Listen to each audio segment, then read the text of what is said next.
7, 8, 9, 10, 11, the assessments which are going on, all are going to get hit by this clause. What does it say? It says very simply that if appeal is filed after 2 years from the end of the year to which such claim relates. Take my 10-11 year. 10-11 के 2 साल खत्म होते हैं 2013 में. I am filing my appeal after 1st of July 2014. So I am hit by this proviso. The stay shall not be granted unless the appellant makes 100% payment of tax in respect of such claim. They should have been little bit more gracious to say that if he makes 100% tax, then interest and penalty will be stayed. But for that also they want you to approach appellate authority. So you will be making your application, you will be producing before him challan for taxes paid, and then only he will consider your stay application qua interest and penalty. That is going to be the scenario. Then we go to clause B.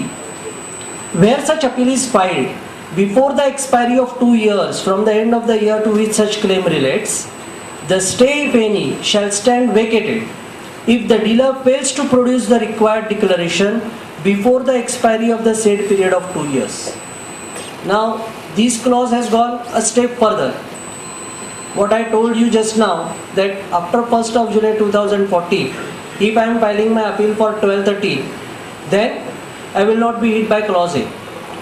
So, I file my stay application, hearing is there, and suppose my officer fixes 50% part payment and 50% part payment is done.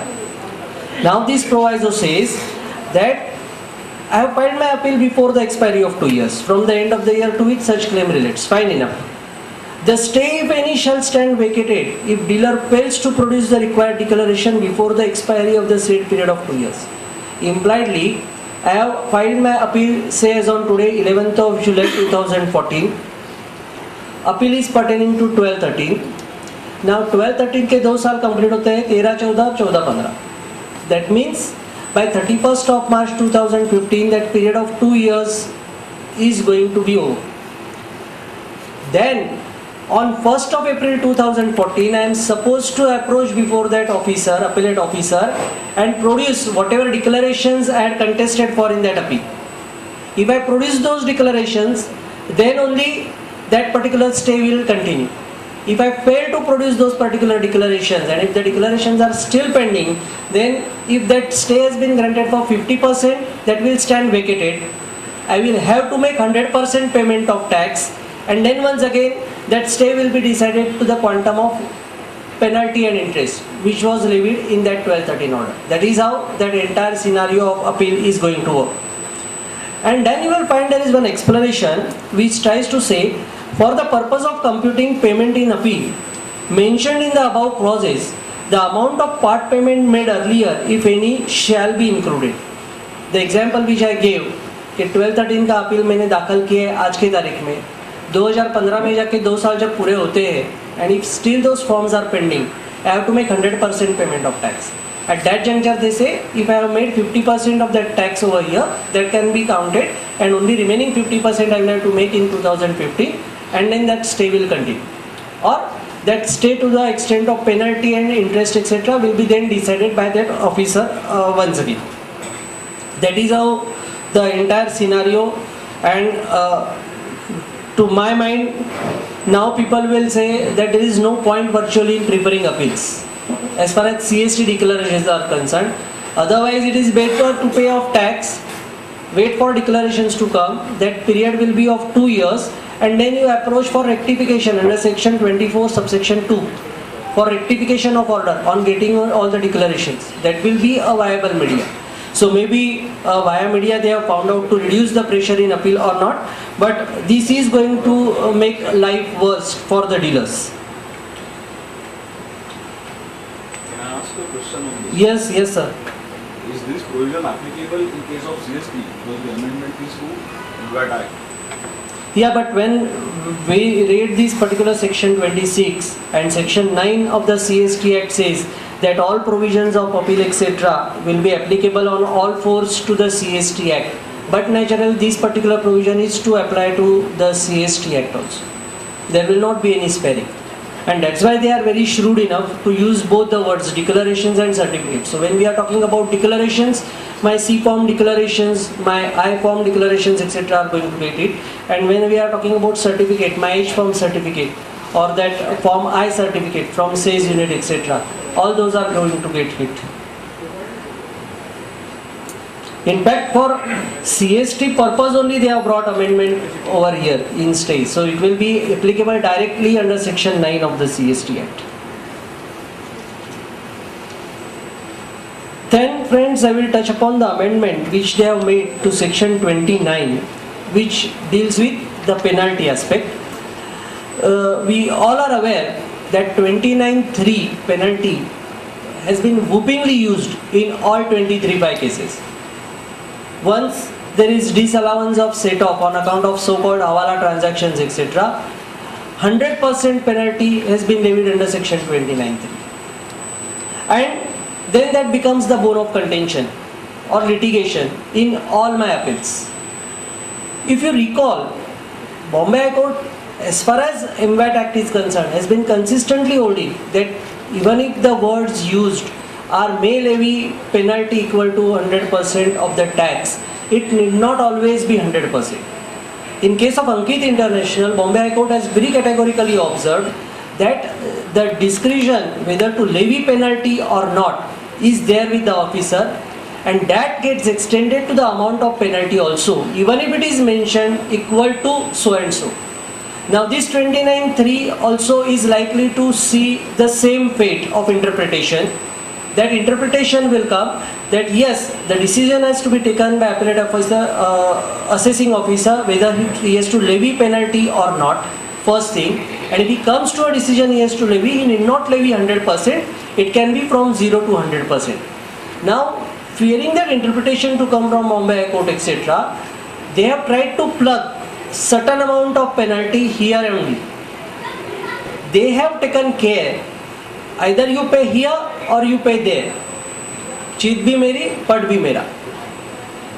Interest under 34, which is a sort of a penal interest, which says that if dealer accepts particular liability and he pays on his own that particular liability by revising the return, then 25% automatic interest has to be paid while revising that particular return.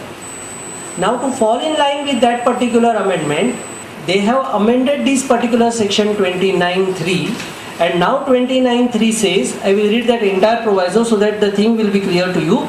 While and or after passing any order under this act in respect of any person or dealer, the commissioner, on noticing or being brought to his notice that such person has concealed the particulars or has knowingly furnished inaccurate particulars of any transaction liable to tax, or has knowingly misclassified any transaction liable to tax, the commissioner may, after giving the person or dealer a reasonable opportunity of being heard, by order in writing impose upon him, in addition to any tax due from him, a penalty not exceeding the amount of tax due, so upper cap is provided, but not less than 25%, so lower cap is also now provided.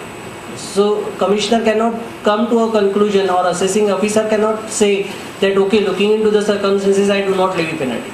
He will have to levy, it will be bare minimum of 25% or it will be 100%. Now when it is bare minimum of 25%, it gets equated to that interest under section 34, which a dealer is ordinarily supposed to pay. That is how that particular amendment has been made to section 29.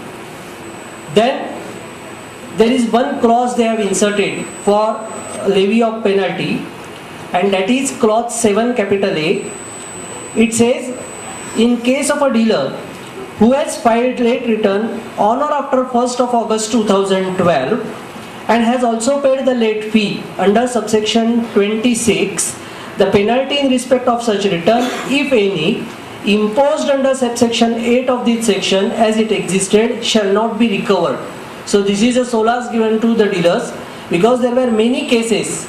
What had happened, that their Mahavikas system, they had generated certain data of non-filers, so-called non-filers, and they have issued notices to them levying directly penalty.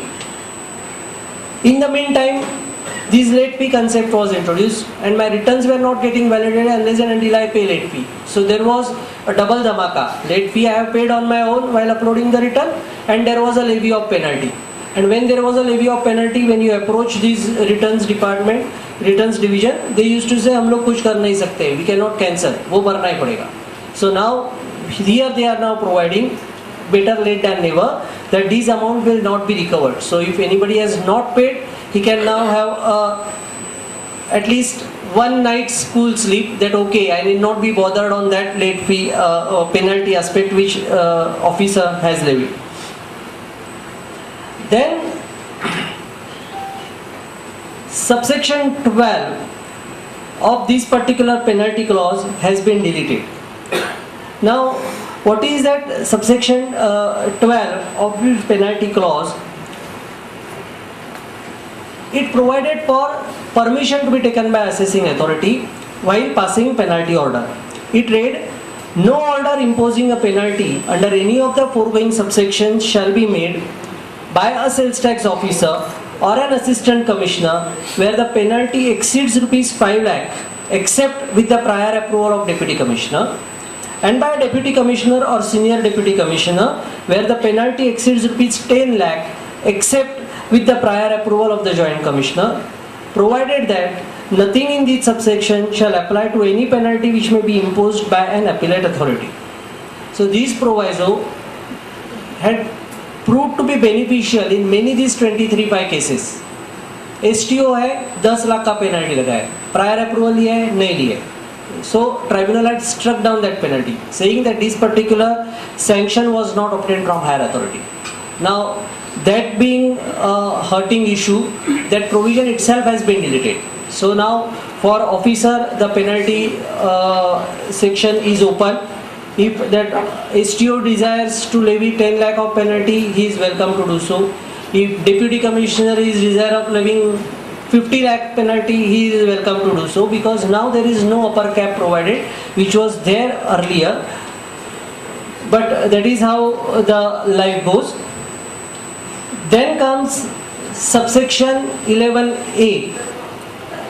That subsection 11A is once again a very funny insertion, and to be very frank, I myself is not in a position to understand why and what was the necessity of introducing this 11A, and that's why I kept it in the last while dealing with penalty section. I will read first subsection 11 and then I will go to 11A, so that the thing should be very clear. The subsection 11 reads, no order levying penalty under foregoing provisions of this section shall be passed in respect of any period after 8 years from the end of the year containing the said period. So limit was provided that once my 8 years are over, I am in a safe zone, there will not be any order of penalty. Now I will read the clause which they have inserted, clause 11 capital A. It says, notwithstanding anything contained in subsection 11, penalty under this section may be imposed while passing an order under this act. So once again, if I miss my bus, I do not levy my penalty within period of 8 years. 11 मुझे बार कर रहा है. Okay, don't worry. We are giving you helping 11 capital A.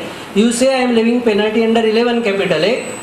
Read with earlier provisions, that is 29(3) etc., saying that this particular penalty is levied in virtue of 11 capital A and it can be levied at the time of passing of order. And here unfortunately there is no upper limit or upper time limit which is speaking of over here. So there will be a situation wherein period of 8 years will pass, dealer is now feeling that okay, will not be now saddled with penalty, but now 11A is going to hurt him very much. Then friends, we move to section 30 and that interest under subsection 4, which I shared with you just now, how it has been brought on par with 29(3) etc. Here they have tried to give some benefit to the dealer by amending this particular 34. Now what does 34 mean? As I shared with you, that if certain proceedings under the Sales Tax Act of investigation or issue-based audit or business audit etc. are to start, and there is an intimation coming from the officer that to this extent there is a short payment of tax, the option is given to the dealer to accept that particular say of the officer and revise the return, pay off the tax along with regular interest under section 32. But along with these 32 regular interest, he has also to pay 34 interest at fixed slab of 25%. Now there are certain provisos which are added to this 34. First proviso says, provided that interest under this subsection shall not be payable on account of the additional tax liability arising due to non-production of declarations or as the case may be certificates. So my friend Dinesh query कि वो stay का provision इधर लागू होगा कि नहीं, वो होना चाहिए, नहीं तो मेरा ये बेनिफिट भी जाएगा, क्योंकि वो लोग बोलेंगे अरे वो तो 34 में अमेंडमेंट है, MBAT में, CST में काय को, CST में तो मैं इंटरेस्ट वसूल करके रहूँगा. So that's why this is going to help us.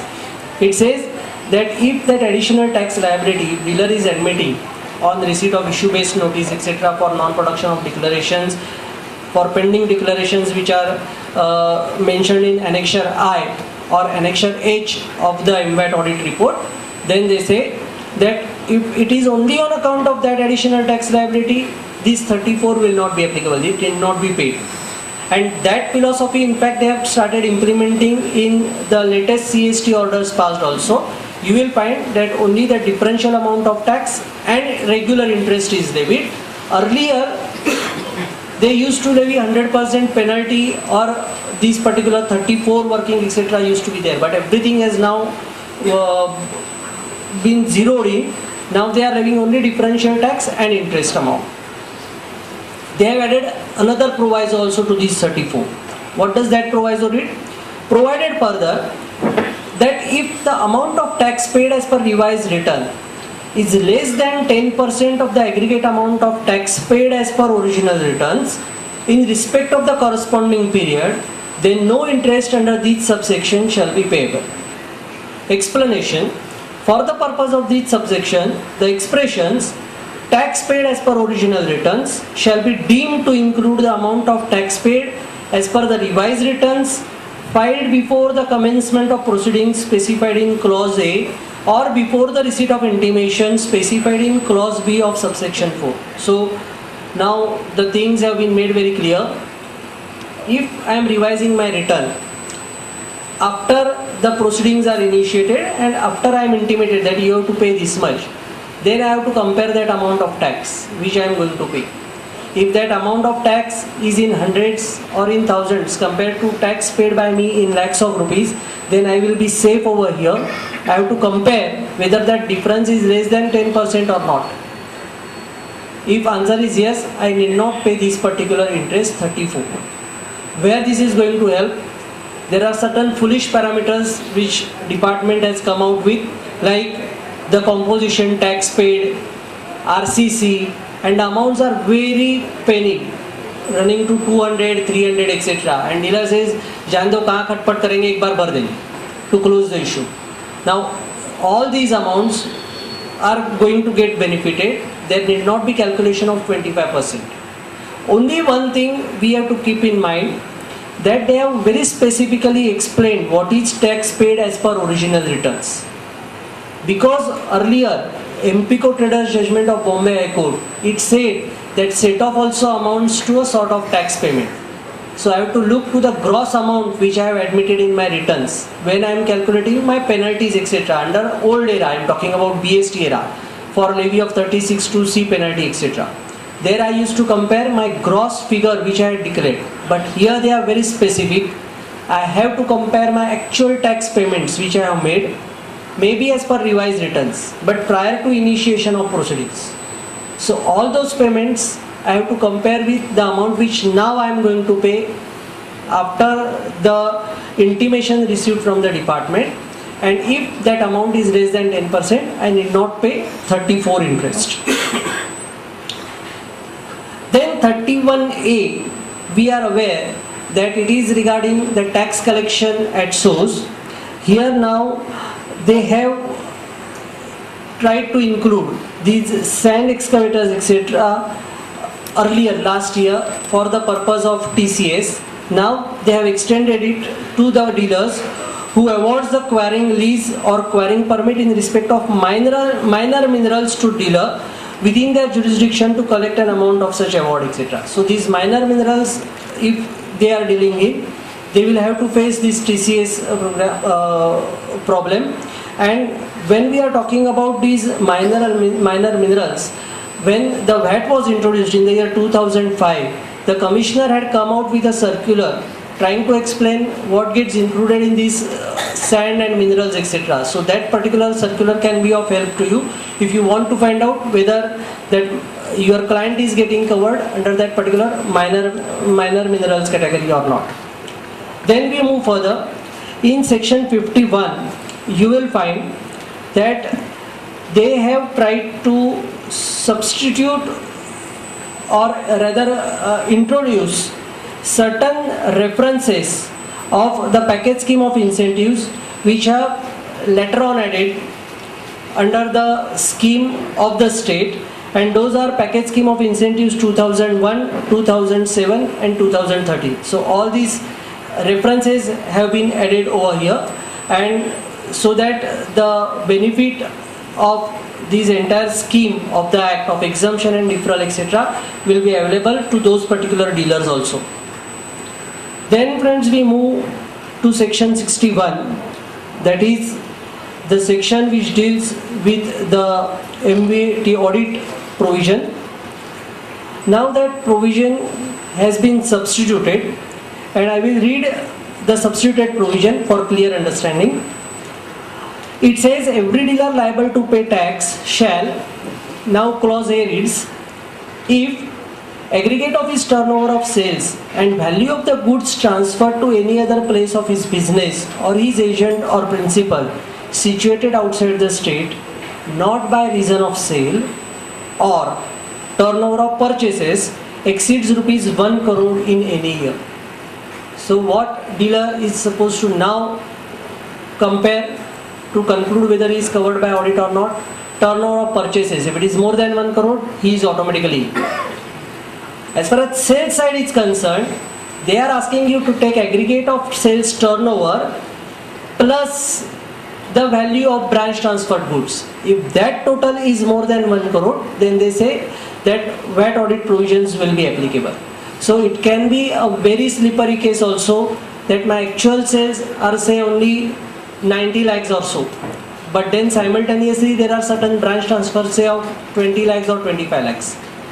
If I take sum total, it is going to cross 1 crore, 1 crore, and therefore I will be hit by audit provisions. I will have to get my books of accounts audited. Earlier there was clause B for liquor dealers. That stands deleted. That means these liquor dealers holding all sorts of specified permits under that particular clause, they also now join the bandwagon of ordinary dealers. They also have to compare their turnover. If the turnover is more than 1 crore, then they will have to get their books of accounts audited. Earlier that was not the case. Earlier whatever your turnover may be, these liquor dealers had to go under the audit ritual. That those now stand spared. But then there is clause C. If he holds an entitlement certificate in respect of any package scheme of incentives granted under these Act, or as the case may be under the Bombay Sales Tax Act, he continues irrespective of his turnover. So that thing you will have to keep in mind, that earlier there were 3 types of dealers: turnover based, liquor dealers and PSI dealers. Now there are only 2 categories: dealers with turnover and PSI categories. PSI categories, irrespective of their turnover, have to undergo this particular audit provision. Rest of the things remaining same. Now the mute question which comes to our mind is that from which year this particular provision is applicable. Whether my turnover of 2013-14 is to be seen, or whether my turnover of 14-15 will have to be seen. The amendment is made on 26th of June. Due date of my audit report is yet to come, and therefore this particular provision will be applicable for audit of 2013-14 also. Now unintentionally there is some goof up, because there are certain cases in between that particular pipeline of 60 lakhs and 1 crore of rupees. When I uploaded my last return for March for a dealer having turnover of 80 lakhs, I never knew that this particular thing is to happen. So I checked up that turnover of 80 lakhs. At that time juncture the limit was of 60 lakhs. So I took a decision that yes, audit is applicable. So I tick mark audit provisions applicable, and my last return has gone. Now because of this amendment being made applicable to the year 2013-14, the thing is that such dealers between 60 lakhs to 1 crore of rupees have uploaded their last return for March, and they have not uploaded their annexures A1, A2, and because they are not undergoing that form 704 ritual, there will not be any database going to the department, which usually goes with 704. Now how to go ahead with? We all must have seen that if website is seen as on today, there is one runner coming that the dealers having turnover between 60 lakhs to 1 crore have to upload their annexure on or before 30th of September 2014 along with the return for 30th September 2014. Now what the linkage and why that linkage of 30th September 2014 return is there, I am not aware. But you just keep in mind that you have been given extra time up to 13th of September 2014 to upload your annexures, and it is better to upload these annexures without fail. Otherwise the lots of notices on account of match, mismatch and declarations pending etc. Will be coming. To avoid that, it is ideal to upload that particular return. So this is as far as section 61 of MVAT audit is concerned.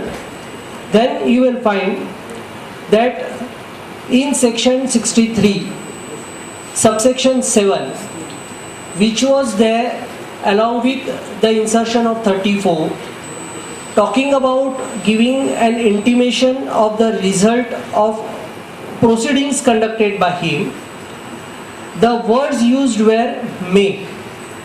How it read, I will just read it for you.